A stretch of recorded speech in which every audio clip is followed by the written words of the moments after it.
What does it look like to be operating from our lower self? It looks like chaos. It looks like pain. It looks like hurt. It looks like and smells like unforgiveness at all times. It looks like conflict. And that's very tiring. Like, aren't you tired? Don't you feel exhausted? I never thought about how my mind was raising and how there was somebody that would say there was a whole football team playing in their head, right? When I used to go to meetings, somebody would say that. Well, now I didn't have a whole football team playing in my head, but I did have a lot of traffic happening in there, like a lot. Now, when I tell you that I meditate, Mom, I meditate a lot.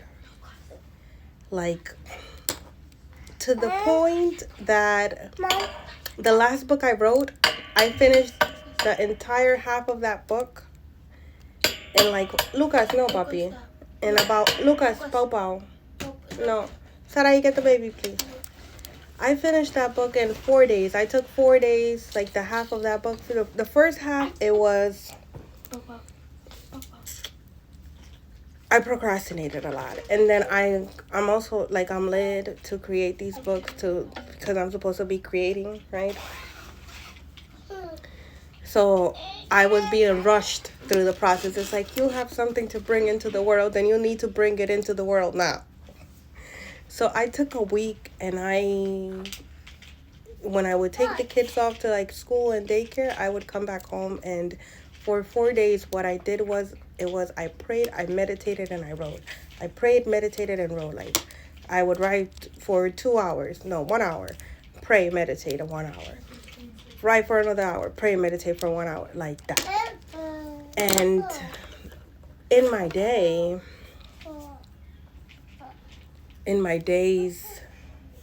like these past few days, I haven't been meditating much because the kids have been here all day long because of the winter storm. But when they're not here, I usually meditate like 4 to 6 times a day, like 30-minute pops, minimum 30 minutes, 30 to 50 minutes, an hour. For me, Mom, yes, my love. blue. That's blue. Good job. Blue. That's blue, puppy. For me, meditation Blue. is like drinking water. Mom. The point being that I meditate a lot. And now I'm able to, like, my mind is clear. My mind is calm. And because I am this way now, I'm able to appreciate it. And appreciate it more because I know what it felt like when it was raising before. But I didn't realize that was something that wasn't supposed to be. I thought that that's just how that was. Even in moments, and I don't want you to think like, oh my God, Susan doesn't have any issues. She's just out here calm and collective. I'm calm and collective, but I do have things that would really, a couple months ago, these things that are going on now would have me going crazy, but that's not my case now. The reason being that I have control of my emotions, of my vessel.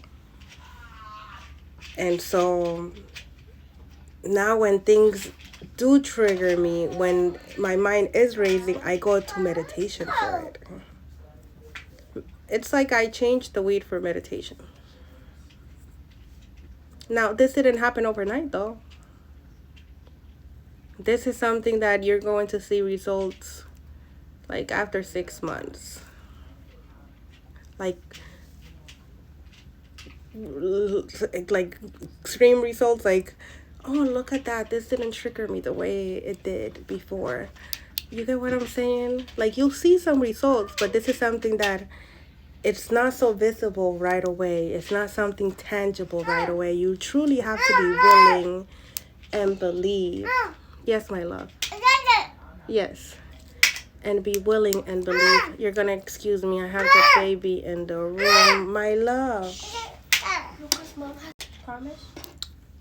So it took me to heal. It took me to do some work on myself to realize how I operated when I wasn't healing. And although I've been working on myself since like 2020, you know, I started with NA and I did a lot of work there. I started with NA, I started with therapy. I did trauma therapy.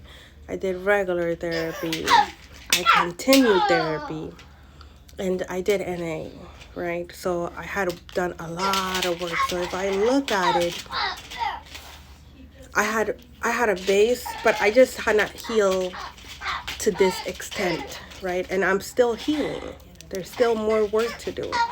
There are more things that I need to work on. But it's nothing compared to what it was before.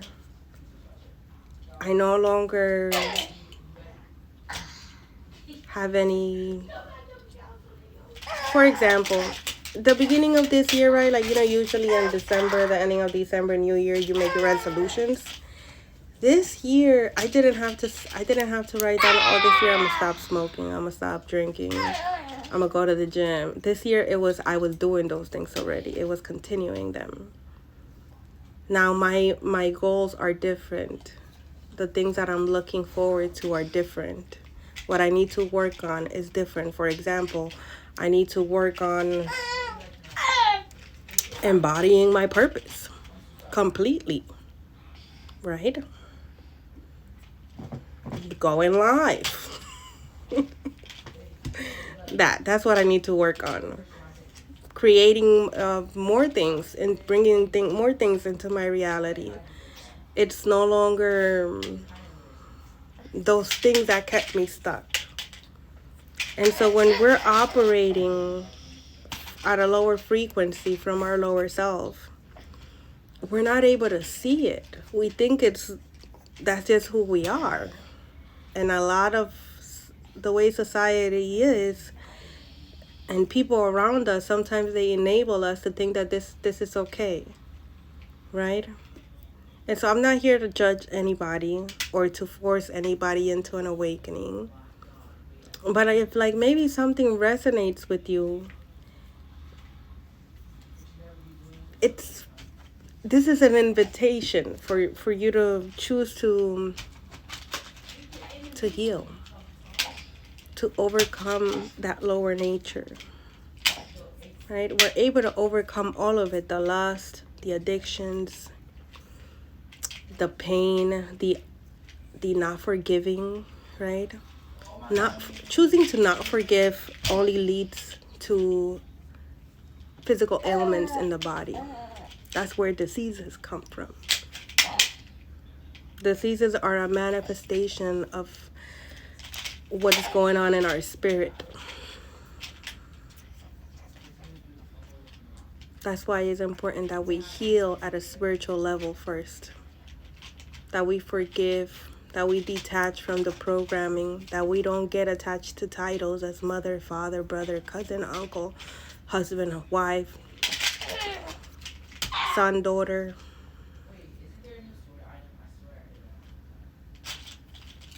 We must choose to heal. Or not, because we have free will, right? I'm just saying that's a reality. We have free will. With our free will, we can choose to heal or we can choose to not.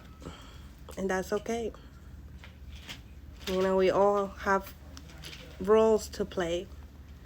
And some of us choose to not heal, and some of us chose to choose to heal and ascend. I'm here to help you ascend.